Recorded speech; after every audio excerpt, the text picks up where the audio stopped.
رب اشرح لی صدری ویسر لی امری واحلل عقدۃ من لسانی یفقہوا قولی رب یسر ولا تعسر وتمم بالخیر وبک نستعین۔ السلام علیکم، کیسے ہیں آپ لوگ؟ امید ہے کہ آپ لوگ خیریت سے ہوں گے۔ الحمدللہ ہم بھی بالکل ٹھیک ہیں۔ تو آج ہم آپ لوگوں کو بتانے والے ہیں شب برأت کی فضیلت، کہ اس رات کی کیا کیا فضیلت ہے اور ہمیں اس رات میں کیا کیا کرنا چاہیے۔ تو دیکھیے، نبی اکرم صلی اللہ علیہ وسلم نے اس رات کی فضیلت کے بارے میں ہمیں تو بتایا ہے، لیکن آپ نے یہ نہیں فرمایا ہے کہ اس رات میں ہمیں کیا کیا اعمال کرنے ہیں۔ اور اس رات کی فضیلت نبی اکرم صلی اللہ علیہ وسلم نے یہ فرمایا، حدیث پاک میں آتا ہے کہ نبی اکرم صلی اللہ علیہ وسلم نے فرمایا کہ اللہ تبارک و تعالیٰ 15 شعبان کی رات کو تمام ہی بندوں کو بخش دیتا ہے سوائے 5 لوگوں کے۔ اور وہ 5 لوگ یعنی کہ جو ایمان والے بندے ہیں جتنے بھی، ان سب کو اللہ تعالیٰ بخش دیتا ہے۔ اگر ان میں نہیں بخشتا ہے کسی کو تو وہ 5 لوگ ہیں۔ پہلے وہ شخص جو کہ دل میں کینہ رکھتا ہو، بغض رکھتا ہو اور مطلب دوسروں کے لیے برائیاں رکھتا ہو، تو اللہ تعالیٰ ایسے شخص کو نہیں بخشتا ہے۔ دوسرا وہ شخص جو کہ شرک کرتا ہو، یعنی اللہ کے ساتھ دوسرے کو شریک ٹھہراتا ہو، تو اللہ تعالیٰ اسے نہیں بخشتا ہے۔ اور تیسرا وہ شخص جو کہ اپنے شلوار اور پائجامے اور یا پھر چادر کو ٹخنے سے نیچے لٹکا کر پہنتا ہو، تو ایسے شخص کو اللہ تعالیٰ نہیں بخشتا ہے۔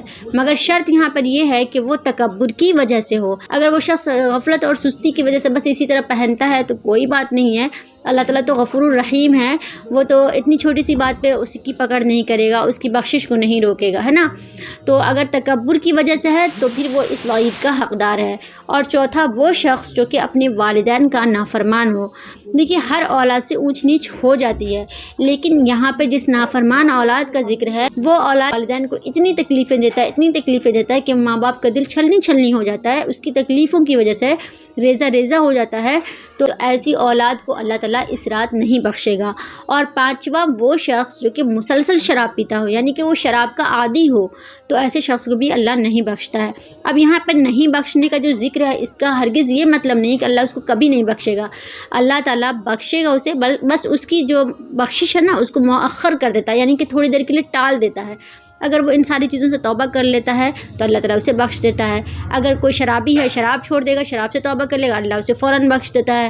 اگر کوئی والدین کا نافرمان ہے، وہ اس چیز سے توبہ کر لے، اللہ اسے بخش دیتا ہے۔ اگر کوئی دل میں برائی اور کینہ رکھے ہوا ہے، اگر وہ اس چیز سے توبہ کر لے، اللہ اس کو فوراً بخش دیتا ہے۔ اور دیکھیے، بخشش تو اس کے لیے نا کوئی جگہ کی ضرورت نہیں ہے، 15 شعبان کی رات کی بھی ضرورت نہیں ہے، اور نہ ہی یہاں پہ لیلۃ القدر کی ضرورت ہے۔ جب بھی بندہ توبہ کرتا ہے، جس جگہ پہ بھی بیٹھ کے توبہ کرتا ہے، جس لمحے میں بھی توبہ کرتا ہے، اللہ تعالیٰ اس کو فوراً اسی وقت ہی بخش دیتا ہے، یہاں تک کہ اللہ تعالیٰ اس کے پچھلے تمام گناہوں کو بخش دیتا ہے۔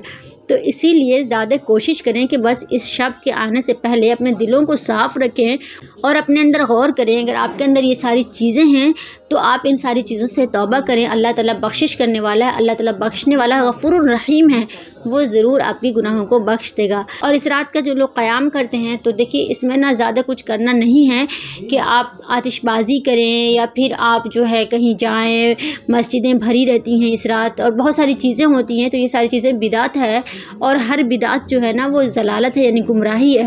تو ان سب چیزوں سے بچنا ہے آپ کو۔ اگر آپ زیادہ کچھ کرنا چاہتے ہیں تو آپ نفلی نماز پڑھیں، نفل نماز پڑھنے کا بہت ثواب ہے۔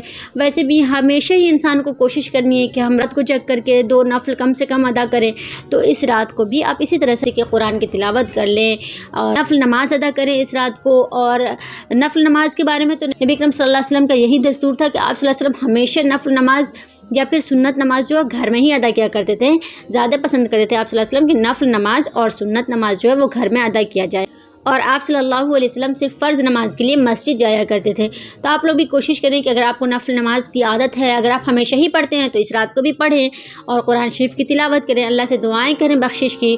اور آپ لوگ میرے لیے بھی بخشش کی دعا کیجیے اللہ تعالیٰ سے، اور اللہ تعالیٰ سے دعا ہے کہ اللہ تعالیٰ ہم سب مسلمانوں کی بخشش فرما دے اور اللہ تعالیٰ ہمیں سچی توبہ کرنے والا بنائے۔ اللہ ہمیں ہدایت کے راستے پہ ہمیشہ گامزن رکھے، ہمیشہ ہمیں صحیح کام کرنے کی توفیق دے، برے کاموں سے ہماری حفاظت فرمائے، آمین۔ تو امید کرتی ہوں کہ یہ ویڈیو آپ لوگوں کو اچھی لگی ہوگی۔ اگر اچھی لگی ہے تو میرے چینل کو سبسکرائب کر دیجئے، دعاؤں میں یاد رکھیے، اپنا بہت سارا خیال رکھیے۔ جزاک اللہ خیرا۔ السلام علیکم ورحمۃ اللہ وبرکاتہ۔